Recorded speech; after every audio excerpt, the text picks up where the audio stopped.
I wasn't supposed to be home that day. My route to Missouri got canceled last minute, and instead of sleeping off-road in the back of my Kenworth W900, I found myself pulling into my own driveway at 11:42 a.m. on a cloudy Wednesday. The neighborhood was still quiet, kids at school, folks at work. Except for my wife's car. It was in the driveway. That in itself wasn't odd. What was odd was the silence. See, when your little girl has stage 3 leukemia, your house is never really quiet. There are meds to take, cartoons blaring to keep her spirits up, visits from the nurse, and constant motion. But that day, the silence hit like a brick wall. No giggles, no coughing, no oxygen machine whirring. Just stillness. I opened the door. The lights were off, blinds drawn, not a sound except the ticking of the wall clock in the kitchen.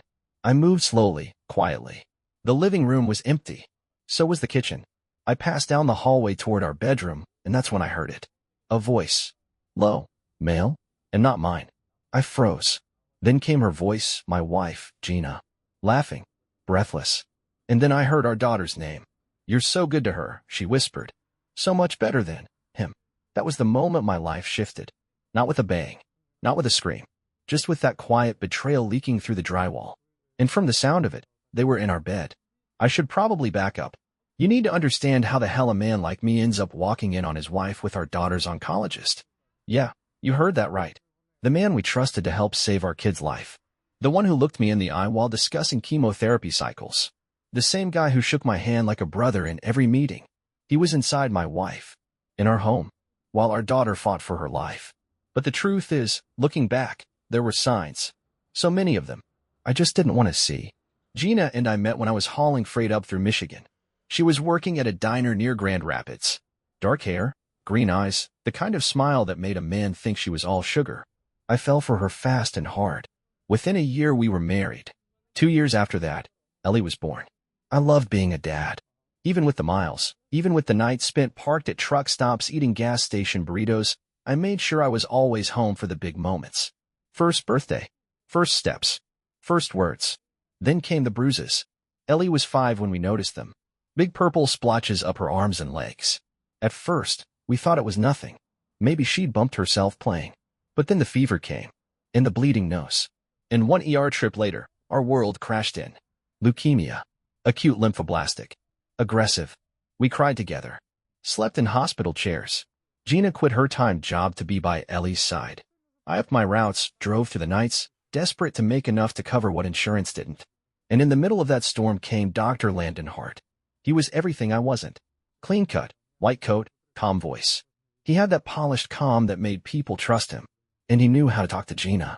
Knew how to put his hand on her shoulder, tilt his head, and make her laugh, even when our daughter was throwing up from chemo. At first, I was just grateful. Thankful that someone was looking after the 2 girls I loved most when I couldn't be there. But then I started noticing things. Gina stopped answering my calls as often. She said she was busy, exhausted. I believed her. She dressed up more. Said it was to feel human. She smiled at her phone too much. Claimed it was messages from her sister. And Dr. Hart? He was always around. Too much. When I'd swing by the hospital unannounced, I'd see them talking. Too close. Too comfortable. But I pushed it all down. Because I had to believe she was the same woman who once drove 4 states just to surprise me on my birthday at a truck stop. I had to believe she wouldn't cheat on me while our daughter was dying. I was wrong. And now, standing in my own hallway, listening to their muffled laughter and the creak of our mattress, I finally knew the truth. Gina wasn't just unfaithful. She was a monster. I didn't barge in. Not right away. I backed away from the door, grabbed my keys, got in my truck and drove until my knuckles turned white. I parked under a bridge near the old rail yard and just sat there, staring at the dash. The whole world felt like it was upside down. When I finally pulled out my phone and looked at the last messages Gina had sent me, I saw it clear as daylight. We love you, babe. Can't wait for you to be home. She sent that while Dr. Hart was screwing her in our bed. No. I was going to burn everything she had down. This betrayal? It wasn't just personal. I didn't sleep that night. Not even a little. I parked my rig under that bridge and sat there in the driver's seat with the windows cracked, chain smoking and staring at the roof of the cab. I kept replaying their voices, the sound of the mattress shifting, and the cruel twist of her laughter. She sounded comfortable, safe, loved. That burned more than anything. I thought about Ellie, our baby girl, lying 2 rooms away, weak and pale, while her mother betrayed the man who was busting his back to make ends meet. Gina had turned our home into a brothel of betrayal. And the man she did it with? The doctor whose hands had touched Ellie's tiny wrists, who had given us hope with a calm voice and a confident plan. I wanted to kill him, but I didn't. Not yet. Instead, I did what any trucker with half a brain would do. I investigated. I waited until noon the next day, then made my way back to the house like nothing had happened. Gina was in the kitchen when I walked in, all smiles and soft eyes. You're home early. What happened to Missouri? Route fell through. Mechanical stuff, I lied. That sucks, she said, wrapping her arms around me. I hugged her back, stiff and short. She didn't notice. Ellie's at her appointment. I had to drop her off. You didn't wait with her? She hesitated, then looked down. Just ran some errands. Dr. Hart said she'd be fine. Hart. The name made my fists curl. I checked our bedroom later that night. Clean. Sheets changed. Smelled like lavender. I didn't find a trace of him, but I knew. I could feel it in my bones. The next morning, I dropped Ellie at the hospital myself. Gina stayed home, said she had laundry. I watched Ellie get settled in her room, and then walked the halls until I found Dr. Hart. He was at the nurse's station, chatting with a redhead nurse, all charm and twinkling eyes. Doc, I said. He turned and smiled that practiced smile. Mr. Langston, didn't know you were in town? Didn't expect to be, I said, shaking his hand. I held it a little too long. Watch his eyes twitch. Mind if we talk? He hesitated, then motioned to an empty conference room. Inside, I shut the door behind us. My daughter thinks the world of you, I started. He nodded. Ellie is a brave little girl. I care about her deeply. So does my wife. That got him. He blinked, cleared his throat. Gina's, she's very involved. Yeah, real involved. I stepped closer, dropping my voice to a whisper. Let me be clear, document. I know. About you too. I came home early yesterday. I heard everything. I didn't say a word, but I saw you. His face paled. This isn't what you think. It's exactly what I think. You crossed the line. With my wife. In my house. While my daughter's dying. She said things were over between you. That you were violent. That you were cheating. There it was. The twist of the knife. You believe that? You actually believe the woman who steals her sick kid's pain meds is telling you the truth. His mouth dropped. You didn't know that, did you? Yeah. Found half a bottle missing last month. Checked the count on her prescription. Gina said she spilled it. Funny how she got extra chatty and jittery those few weeks. Hart looked stunned. I'll tell you what, document. I'm not going to hurt you. Not yet. Because I want you to keep treating my daughter. Like nothing ever happened. You'll smile at me, shake my hand. But know this, if she dies, you die. If you touch Gina again, you die. If you even think about stepping out of line again, you better pray you have someone to resuscitate you. He didn't speak. Just nodded, stiff and terrified. Good talk, I said, and walked out. Later that week, I started checking Gina's phone. She had no clue. I'd planted a remote mirroring app the next time she left it charging on the counter. Every call, every text, every whisper, I had access. And what I found, she wasn't just sleeping with Dr. Hart. She was planning a new life with him. There were texts where she joked about me, called me the truck monkey, said she was going to convince me to sign over the house so she and Hart could sell it and move to California. But that wasn't even the worst of it. The worst was the video. A recording. A grainy clip of her, high out of her mind, in some sleazy motel room, filming herself while digging through her own mother's purse. Took the old lady's jewelry. Sold it. And bragged about it on camera to Hart. She'll never know. Dumb old hag probably thinks she flushed it down the drain. Then she turned the camera on herself. Bleary-eyed. Smiling. You and me, baby. No more truck monkey. Just us. I copied everything. Made backups. USB, cloud, hard drive, even burned it to DVD and hid it in the garage freezer under the frozen corn. I needed time. I needed patience. But most of all, I needed vengeance. And then came the second twist. One I never expected. I got a call from Child Protective Services. Mr. Langston, we received an anonymous tip concerning potential domestic violence and substance abuse in your home. The words hit me like a gut punch. What? Who the hell? Sir, we have to conduct a wellness check. Please understand this is standard procedure. They came by the next day. Ellie was asleep. Gina smiled sweetly at them, offered tea, played the perfect mother. I kept quiet. But I knew. She filed the report. She was trying to paint me as a threat. A danger to Ellie. To her. And suddenly I understood the endgame. She wasn't just cheating. She was setting me up. Gina was playing a long, cold game. And if I didn't act soon, I'd lose my daughter, my home, my life. So I made a decision. I wasn't going to confront her. Not yet. No. I was going to let her build her little world of lies. And then I'd blow it to hell. You ever look at someone you used to love and wonder if they were ever real? That was me, watching Gina stir a pot of soup like it was just another day. She hummed. That same damn hum she always did when she was trying to act normal. Her back to me, her long hair tied up in a red scrunchie. She used to wear that on road trips with Ellie, back when we were still pretending to be a happy family. Now it felt like a noose around my memory. I'd read every word of her hidden diary the night before. If I have to poison him, I will, one page had said. No one will miss him. He lives in his truck more than his house anyway. That wasn't paranoia. That was a confession. She'd been building my coffin in secret for months. And now? Now I had to pretend I didn't know. But inside, something in me had turned off. Whatever engine keeps a man human. Mine was idling cold. I waited 3 days. 3 days of smiling at her. 3 days of pretending to fall asleep beside her while she typed away on her phone under the covers, whispering to Elle.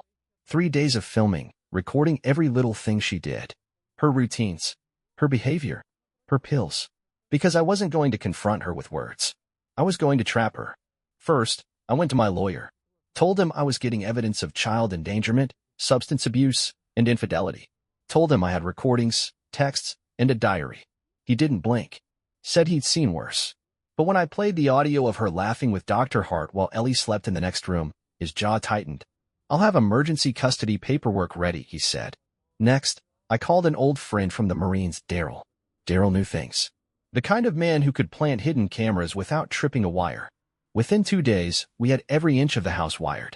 Bedroom, kitchen, living room, even the garage. But the key was the nursery. Ellie's room. Because that's where Gina let her mask slip the most. It was Friday when it happened. Cold. Still. One of those nights where the silence outside feels haunted. I waited until midnight. Pretended to be asleep. And just like I'd expected, Gina got up. Her silhouette drifted past the cracked bedroom door. I waited 30 minutes, then rose and followed quietly, barefoot. Every board in the hallway memorized. Every creak in the floor known. She was in Ellie's room. Not checking on her. Not tucking her in. Sitting. Just sitting in the rocking chair. In the dark. Staring. Her phone lit up her face. And I swear to God, I didn't recognize it. It wasn't Gina's face. It was something else. Something hollow. Empty. She whispered into the phone, he's still asleep. I think I'll do it next week. The bridge on I-70. He drinks those energy shots when he's driving late. One bad batch. That's all it would take. The cops will think it was just another rig crash. My heart slowed. My hands clenched. She was planning to kill me. It wasn't theoretical. It wasn't emotional drama in a journal. She had a plan. A timeline. She was going to make me a ghost on the highway. And then go play grieving widow with the man who stood by while she stole from our sick daughter. I didn't wait for the sun to rise. I walked into the room and turned on the light. She jumped, dropping her phone.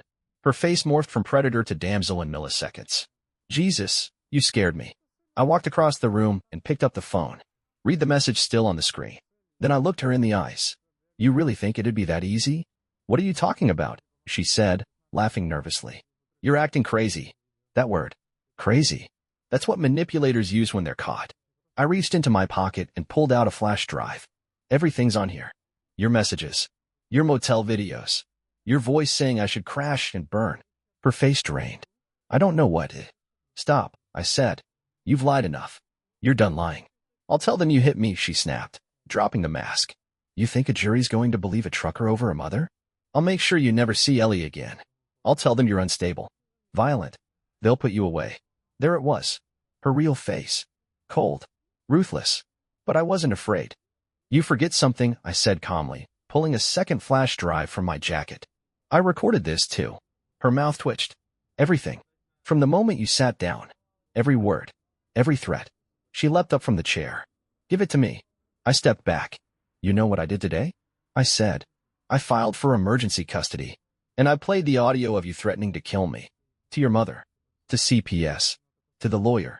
And to Dr. Hart's Board of Ethics. She froze. You're done. She didn't cry. She didn't scream. She smiled. Tilted her head. And said in a soft voice, You think this ends with paperwork? With threats? No. This is only just beginning. Then she walked past me, like nothing had happened. And that's when I saw it. On the floor of Ellie's room, next to her bed, a little straw doll, with hair that looked suspiciously like mine, wrapped in one of my old shirts. I picked it up, heart racing. She turned and looked over her shoulder. "Don't go through my things," she whispered, and left. I stood there with that creepy little thing in my hands, trying to make sense of what I was seeing. Gina never believed in superstition, never burned candles, never prayed. But this thing felt wrong. It smelled like ash and bleach. I threw it in the trash. But later that night, I swear to God, it was back, sitting on the nightstand, waiting. That weekend, I left with Ellie, took her to my brother's in Kentucky, filed the papers, sent the evidence. Gina called nonstop. Then came the voicemails. First she begged, then she screamed, then she laughed. But it was the last message that chilled me to the bone. You can run, you can hide her, but she's still mine. And if I can't have her, nobody will. You can only push a man so far before he breaks. Some break quietly, into a bottle, into their silence, into an early grave. But not me. I broke with a plan. Ellie and I were safe in Kentucky. My brother Nate didn't ask many questions, just offered me his spare room into silence. He saw the shadows in my eyes, saw how Ellie clung to me, even in her sleep. She was getting better, or at least, no worse. Her new specialist in Lexington said the regimen was working. That gave me a flicker of hope. But back in Missouri, Gina was unraveling. The custody filing hit hard. Her visitation rights suspended. Her phone records exposed. Her career as a pharmacy tech? Gone in 24 hours. The clinic fired her the moment I dropped the recordings and video to their HR office anonymously. Dr. Hart? He got suspended pending investigation for violating professional ethics. His smug Instagram disappeared overnight. But that wasn't enough. I didn't want them shamed. I wanted them ruined. I created fake social media accounts. Posed as women, men, anyone I needed. I befriended Gina's friends. Liked her old posts. Started rumors and private messages. Then I started feeding them the truth. A cropped clip of her snorting crushed pills in the bathroom of a hotel. A blurry image of her and Hart kissing behind the clinic dumpster. Her ex-best friend Rachel posted a cryptic status about betrayal and trashy homewreckers. It spread like wildfire. I emailed a copy of her motel video to her church's women's group. They used to be her gossip circle, her safety net. Now, they cut her off so fast she might as well have vanished. But still, that wasn't enough. Because there was one thing she still had. Control. Twisted, ghostly control. I woke up one night in Nate's house to the sound of something small hitting the floor. Ellie was asleep, breathing soft. I turned on the lamp. The straw doll was there again. Same size. Same fake stitch face. Wrapped in another piece of my old shirt. I never brought it with me. Never packed it. But there it was. Sitting at the foot of the bed, staring up at me like it knew something I didn't. I didn't tell Nate. He was already worried enough. Instead, I burned it in the fire pit out back. Watched the fake hair shrivel into smoke. But even as it burned, the air around me felt colder. Heavy, like it was breathing with me. Like she was. Not in person. She was too smart for that. She sent someone else. I came home one night from the pharmacy with Ellie's meds and saw a black SUV parked down the block. Tinted windows. Engine running. When I walked past it with Ellie's backpack, it peeled away slow, like it wanted me to notice. 2 days later, Nate's mailbox was smashed in. Nothing else touched. Just the box. Inside it, the head of a broken Barbie doll. Its face carved off. Its arms ripped out. There was a note scrawled in red marker. "You took my doll. I'll take yours." I had to reread it twice to understand. Ellie. She was threatening Ellie. That same night, I installed a full security system. Cameras. Motion lights. Alarms. Nate was on edge now too. Then I got an email. No name. No text. Just a video file titled truckmonkey1.mp4. I watched it with shaking hands. It was from a hotel room. Not new. This was old footage. It was me, asleep in my truck. From the outside. Someone had filmed me through the cracked window. I could see my face, mouth slightly open, completely unaware. It was her. It had to be her. She'd been following me for weeks before I ever knew. Watching. Plotting. Calculating. The next day, my lawyer called. "You're not going to like this," he said. Gina had filed a police report. Claimed I had broken into her house 2 weeks ago and attacked her. That I'd threatened to kill her if she didn't stay quiet. She even had a bruise on her face to prove it. Self-inflicted? Probably. Or courtesy of one of Hart's supportive hands. And here's the kicker. She had a temporary restraining order placed on me in Missouri. Even from another state, she was building a case to make me look like a violent monster. And it was working. I went back. Not to hurt her. Not yet. To expose her. I dressed like a delivery driver. Cap pulled low. Clipboard in hand. I waited until she left her rental house, one she was barely affording, and snuck in through the back. I found her phone. Cloned it in 15 minutes. Texts. Photos. Even an app she used to track my rig. That was how she kept finding me. But what made my blood run cold was the folder in her gallery titled After. Inside were mock-up photos. Fake news articles. One had a picture of me under the headline, "Local trucker dies in sleep from heart failure." Another, "Single mom mourns husband, hero doctor by her side." She was planning my funeral. Like it was already done. I didn't run. I waited. Until the restraining order hearing. She showed up in a long black coat, sobbing into a tissue. The judge looked at me like I was already guilty. But then my lawyer stood and said, "Your Honor, we would like to submit Exhibit A." And we played the audio of her phone call to Hart. The one where she said, "If I poison him, it'll be on the road. They'll never know. He eats junk all the time anyway. It'll look natural." The courtroom froze. You could hear her heart drop from her chest. The judge's face went red. The bailiff stepped forward. She was arrested on the spot for filing a false report and endangerment. But I didn't smile, because I knew what was coming next. In jail, Gina called Nate's house. The call was recorded. We got the audio. She spoke to Ellie. Sweet voice. Soothing. "Mommy's in a special place right now, baby. But I'm coming back. You hear me? And when I do, you and me, we'll play dolls again. Real ones this time." Then her tone dropped. "But remember, sweetheart, if Daddy ever takes you too far from me again, you can always make a call. Just like I taught you." The line went dead. Gina got time. Not enough, but some. She lost her parental rights. Hart moved out of state. I heard he changed his name. I kept trucking, but never longer than a day at a time. Because my daughter? She still wakes up crying some nights. Says she sees the lady in the red scrunchie at the window. Says she hears humming through the walls. And sometimes I find the doll again. No matter how many times I burn it. Some men rebuild. Others haunt the ruins. I wasn't sure which one I was until that long winter after Gina was gone. It's been 13 months since Gina was sentenced. 2 years since Ellie's diagnosis. I still drive. Not long haul anymore. Local routes, mostly milk runs and warehouse drops. It lets me sleep in my own bed, eat real food, see Ellie every day. She's in remission now, by some miracle, and growing stronger. Her hair's coming back. She smiles more. But she doesn't trust the dark. She locks her bedroom door now. Won't sleep without a nightlight. And she doesn't let anyone, braid her hair unless it's me.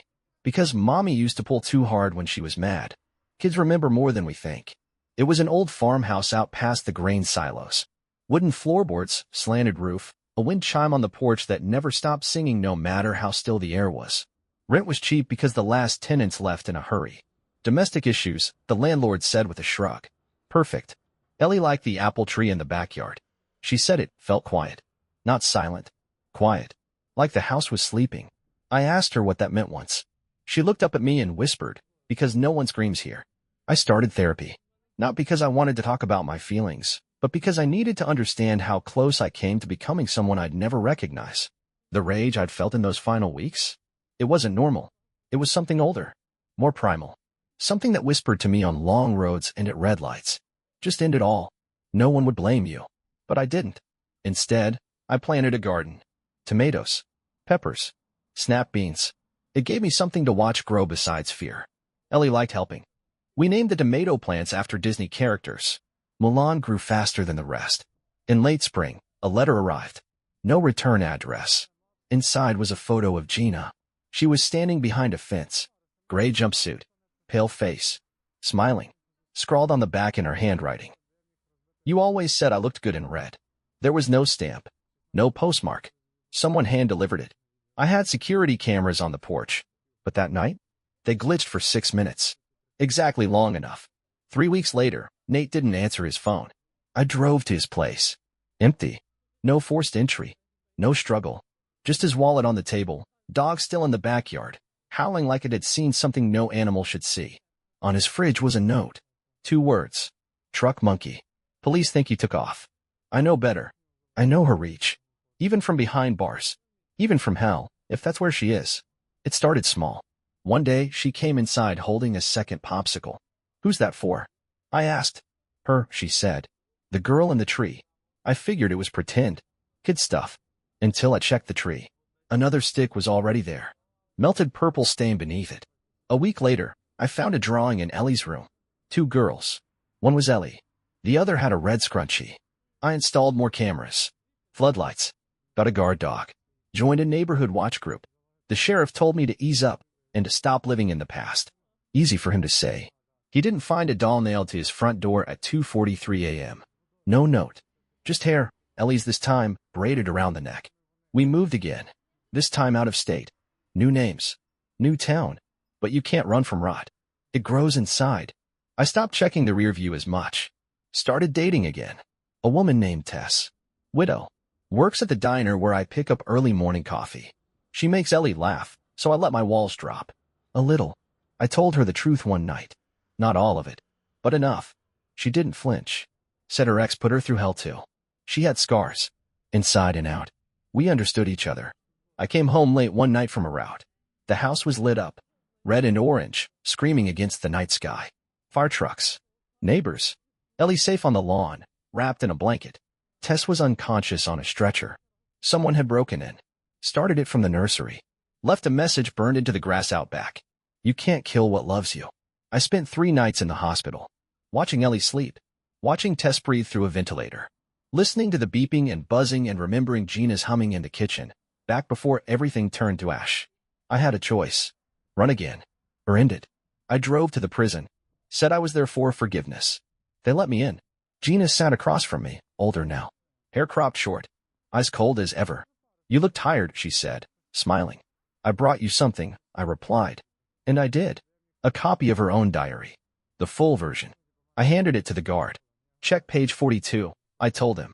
It was the page where she detailed her plan to poison me. Date. Ingredients. Timetable. The warden came out in cuffs. Took her away. Charged her with conspiracy to commit murder. She never saw it coming. She's in a psychiatric facility now. No visitors. No parole. No name.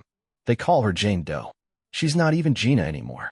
They say she screams at night, begging for her doll. But Ellie doesn't have nightmares now. Not as many. She sleeps through the night. And when she dreams, she tells me about a place with no screaming. Just wind in the trees. And popsicles for 2. Some endings feel like peace. Others feel like a blade still stuck in your back. Even when the bleeding stops, you never forget how it got there. Ellie turned 9 last week. We held her party in the park near our new home. Just a few friends, some balloons, and a chocolate cake with blue frosting that made all the kids' teeth look like little monsters. She laughed. Really laughed. The kind that doesn't have fear underneath. That used to be enough. Used to be everything. But lately, I felt it creeping again. The doubt. The cold. The sense that something is still out there. And I was right. Because Gina wasn't done. It came in the mail again. No return address. Inside, a USB stick. Plain. Black. No label. I waited until Ellie was asleep. Plugged it into an old laptop I hadn't used in years. Only one file on it. A video. Timestamp. 2 years ago. Before everything burned. The footage showed a small room, maybe a shed? Metal shelves. Tools. A freezer chest. Then, Gina. Pregnant. Staring into the camera. Sweating. Pale.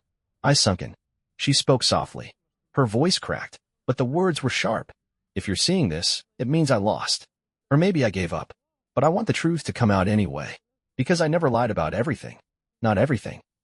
My hands started to shake. She sat down. Put a hand on her stomach. It's his. Not Michael's. Not the doctor's. His. And I don't regret it. She leaned forward. Eyes wide. Wild. I never wanted to hurt Ellie. I swear I didn't. She was the only thing that made me feel real. But you made me invisible. You and that truck. Always gone. Always running. I needed someone who stayed. Who saw me. She paused. Smiled. But even monsters have limits, right? I knew what I was becoming. I just didn't care anymore. I liked the power. I liked watching you unravel. But this baby. She looked down. I can't raise it. I won't. So I'm giving it away. And you'll never know where. The video ended with her crying. Alone in the dark. The implications hit me like a freight train. She had a child. And never told anyone. No records. No birth certificate I could find. No hospital files under her name from that period. Either she'd paid cash somewhere, or something worse. I spent the next month following breadcrumbs, phone pings, surveillance from when she was on business, bank statements. And then I found it. A cabin. Registered under her maiden name. Way out in the Ozarks. Remote. Off-grid. I drove out there. Brought Nate's old hunting rifle. Just in case. What I found changed everything. It was run down. Overgrown. One broken window. Inside, dust coated everything like snow. And there, on the wall, above a stained crib, was a photo. Of a baby. Curly brown hair. Bright eyes. Taped to the back of the frame was a note. His name is Isaac. He's safe. You'll never find him. Don't try. There was no child there. No sign of one ever living there. Just the image. And a small stuffed bear in the corner, its head stitched back on with red thread. The bear had a name on the foot. Ellie's. It had been hers when she was a baby. Gina took it. Why? What kind of mother uses one child's memories to comfort a second she hides from the world? 2 weeks later, I got a call. A social worker.